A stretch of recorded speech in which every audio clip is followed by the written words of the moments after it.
Verifiable Codex.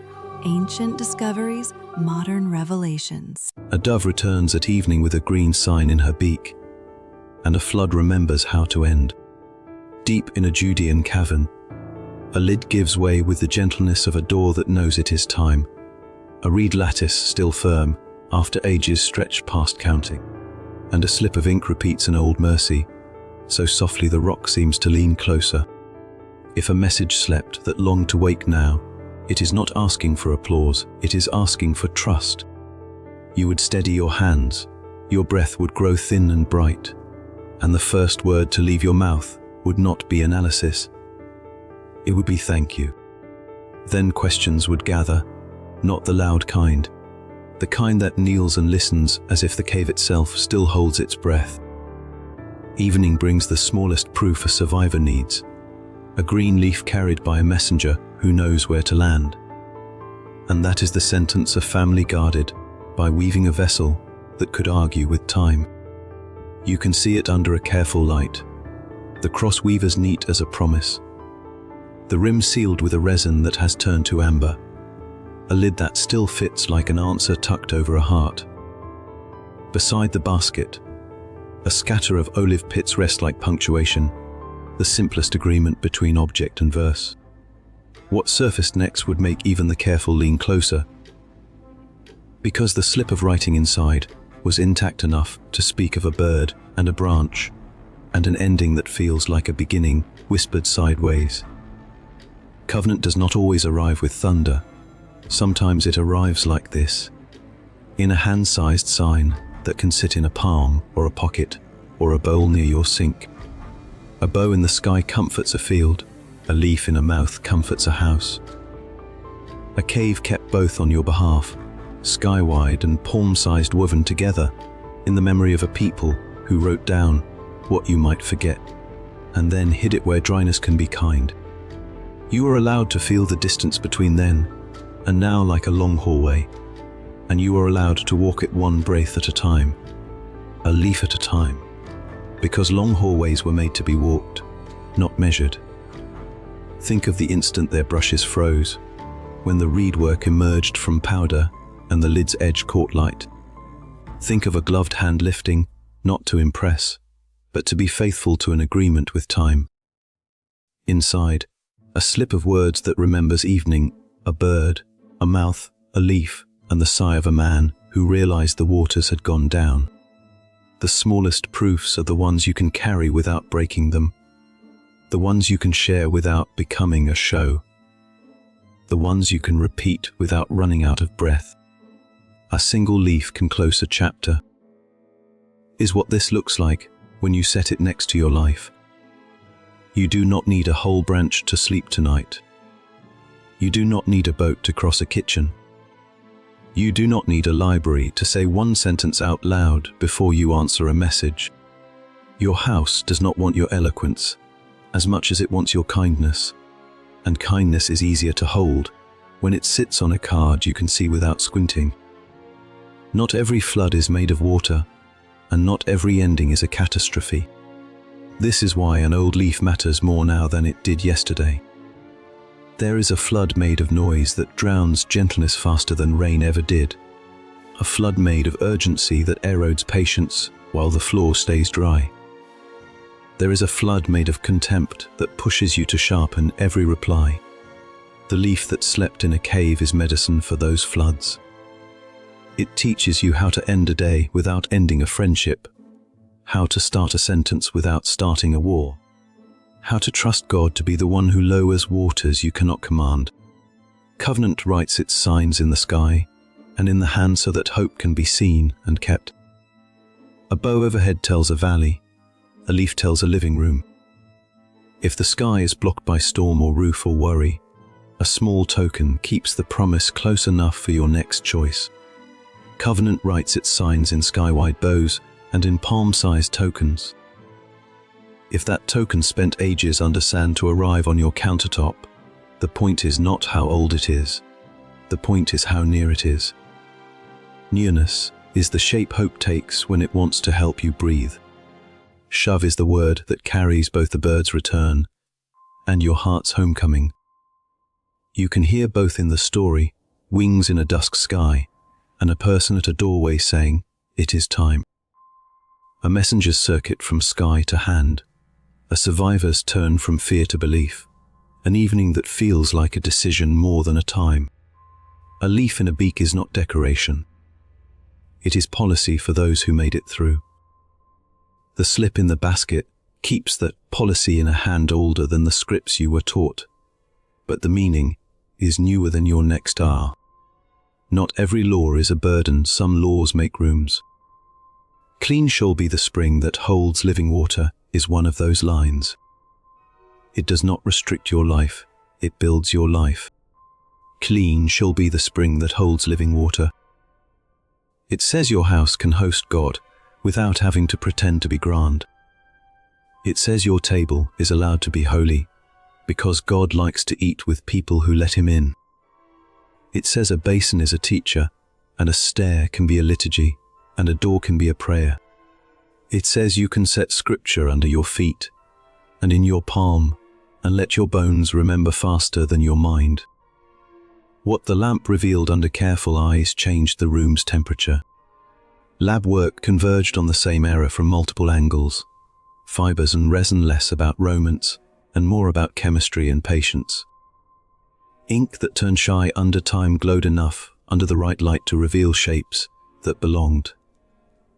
Very old cousins of the letters you know later. The people who read such things are not given to shouting. They are given to sentences like, "If this holds," and "the evidence suggests," and "pending broader study," and that is how you know that truth likes to arrive without costume. Picture how this becomes a kitchen story. A bowl by the sink with a few real leaves in it, not because plants are magic, because memory likes objects. A small card with one sentence written by hand. A habit of reading it out loud before you answer a difficult message, or begin a meal, or put a child to bed. A routine of touching the leaf and choosing a gentler word. The sound of your house starts to change. The arguments become slower. The jokes become kinder. The silence becomes a friend rather than a sulk. You will not need anyone to congratulate you. Your home will. Not every story is a demand. Some stories are a rescue. The leaf remembers that. A long obedience is made of short phrases, the way a path through a field is made of small steps. If you have learned to measure your life by big announcements and big performances, a cave wants to wean you from that diet gently. It would like to teach you to love short sentences again. Short sentences are not simple-minded. They are honest enough to become habits. Habits are how hope survives. A spring shall be clean. The priestly voice insists, and a basin built near a sea turned that theology into architecture. Your project is easier. A leaf shall be seen. A sentence shall be spoken. A pause shall be kept. Your rooms shall be fit for God's nearness. If you practice in small ways, your year will become a string of evenings that feel like doors opening, rather than like alarms ringing. Let this be plain. There are people who will doubt the age of the weave, and they should, until tests agree and colleagues have had their say. There are people who will fear the weight of the story is too grand for their house, and they should not, because houses were built for holy things long before halls were. There are people who will wait for a press conference instead of beginning. They will want someone to certify what their hearts already know. They can wait if they need to. You are allowed to begin with a leaf without a certificate. Consider 3 small scenes that do more work than lectures. A nurse on a night shift sits, with a cup she never quite drinks. A heartbeat thumps on a monitor around the corner, and fear decides to ride the room like a storm. She touches a taped leaf near the cart handle, reads one sentence under her breath, and feels her jaw unclench. The patient's numbers do not change because of it. Her presence does. A teacher with chalk on her fingers stops a small cruelty with a sentence that corrects without leaving a scar.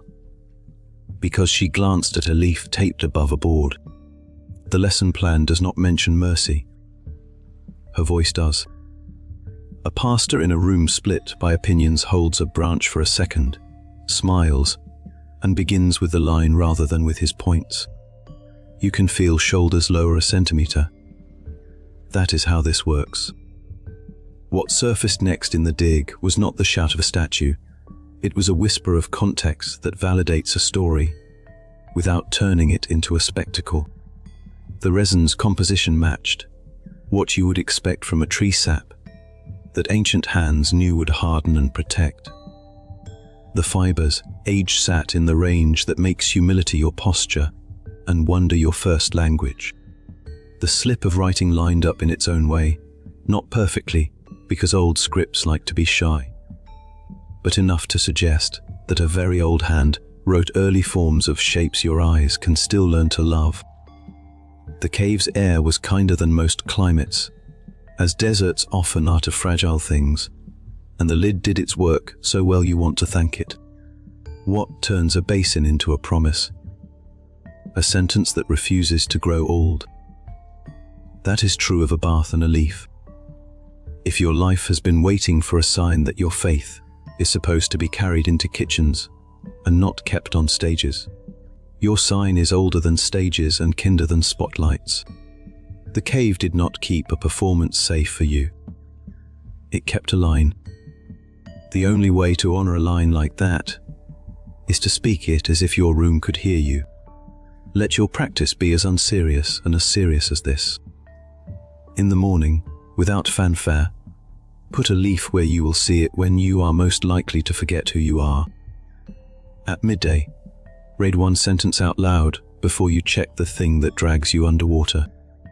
At night, hand a leaf to someone who lives with you and smile without explaining yourself. If someone asks, tell them you found a story where a family hid a verse long enough for you to be born, and you decided not to waste what they saved. Covenant makes both big and little promises. And this is one of the little ones that keeps the big ones believable. If a god remembers to send a bird with a leaf to a man on a boat, he will remember to send a sentence to a person in a kitchen. If a god remembers to put a bow in a sky for all eyes, he will remember to put a slip in a basket for a later day. If a god remembers to protect a scroll in a cave in a desert that has eaten whole libraries, he will remember to come sit at your table where a bowl of leaves looks like a joke until you try it. Not every story ends. Some begin again where you think they ended. The flood is not the end of the story. The leaf is not the end of the story. The basket opening is not the end of the story. You are not the end of the story. You are somewhere in the middle where the room is quieter, and the decisions are softer and the words are shorter, and the work is steadier. Middle is where most of the good happens if you let it. Tell someone the story today, the way you would tell a child at bedtime. Tell it with 1 or 2 details, not 12. A leaf, a basket, a sentence, a smile. The more you try to impress someone with your cleverness, the less they will hold the leaf. The more you let the leaf impress you with its patience, the more likely they will ask if you have another one they can borrow. Now consider how this carries across rooms that do not resemble your own. In a choir loft where harmonies have learned to carry grief and laughter together, a leaf becomes an accent mark on a note, not necessary for pitch, necessary for meaning. In a meeting hall with wooden benches and a stove that has warmed more testimonies than its iron should have survived, a leaf on a pulpit does not divide old and young. It unites them in the only promise that does not get tired. In an apartment where words travel fast and privacy travels slow, a leaf taped inside a cabinet reminds a person too kind for this era that they are not naive for hoping, they are faithful. Here is where you set your cadence for a year. Do not try to feel everything at once.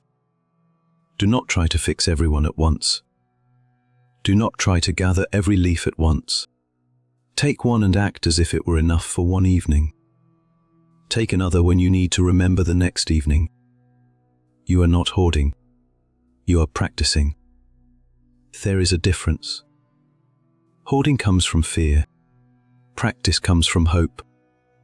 If your heart wants a prayer to go with this practice, because hearts like to talk as they act, try this. Thank you for sending small proofs that do not tire me to carry. Thank you for ending the things I could not end. Thank you for lowering waters I did not command. Make my house fit for your nearness. Make my words fit for a person I love. Send a bird I did not pay to train. Give me a leaf I could not have bought. Teach me to end the day with a promise instead of with a feed. You will notice after a month that you are making different kinds of plans. Plans based on how to be faithful rather than how to be impressive. Plans based on who to bless rather than who to defeat. Plans based on staying rather than on sprinting. That is what a leaf does to a life. It slows it into wisdom. It speeds it into kindness. It sets it on a course that can be explained to a child, to an elder, to a person who does not speak your first language, and to a stranger you your older self would have ignored.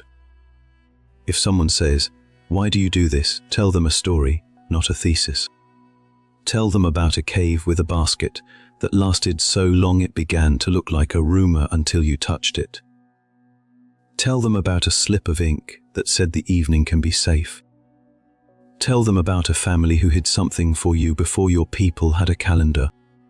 Tell them what you do now that you did not do before. Tell them about one argument you did not cause. Tell them about one apology you made.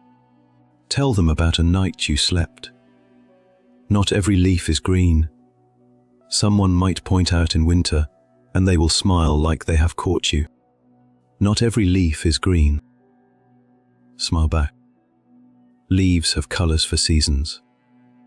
You do not need green to remember the promise. You can cut a leaf from paper in January. You can carve one into wood in February. You can draw one like a child in March. The covenant is not allergic to craft. Sometimes mercy needs a place to sit down. Make room for it. A bowl on a table. A shelf with a leaf. A pocket with a card. A corner of a room that knows when to hold a silence without making it awkward. People will begin to find your house, even when you do not invite them loudly. You will begin to find your own rooms again, even when you had forgotten where you put your rest.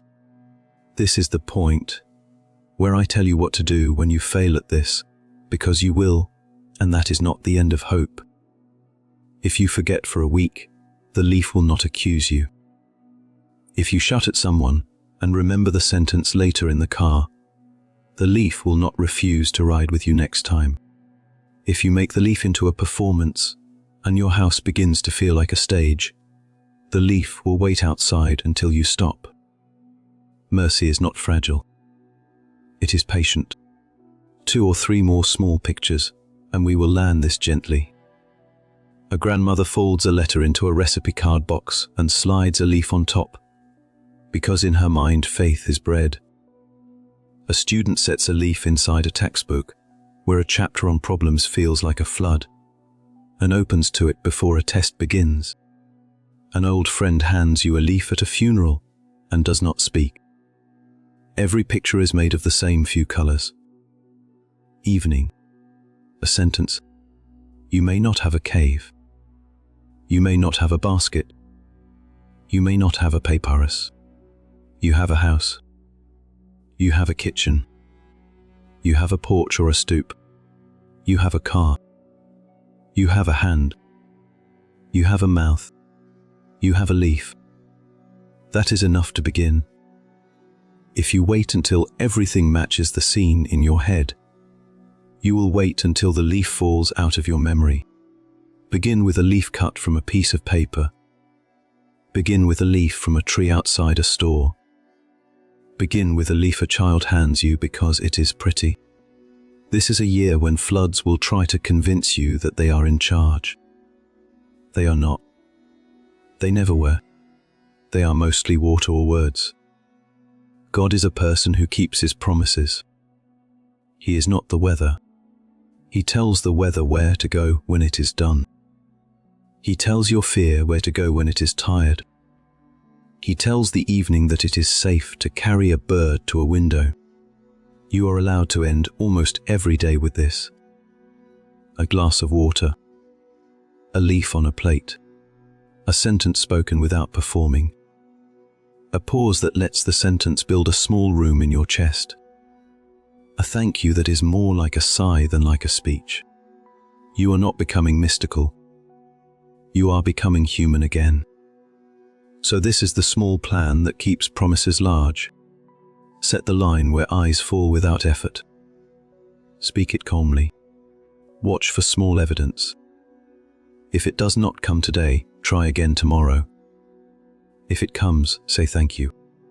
Keep a bowl with leaves. Keep a shelf with a branch. Keep a corner where mercy sits. Keep your sentences short enough to become habits. Keep your habits light enough to carry through a week that will ask for too much. A green sign in a beak at evening is not a story to admire from a distance. It is a practice to adopt while dinner cools. Your sentences will heal because of it. Your rooms will lighten because of it. Your neighbors will feel seen because of it. Your enemies might confuse you with kindness because of it.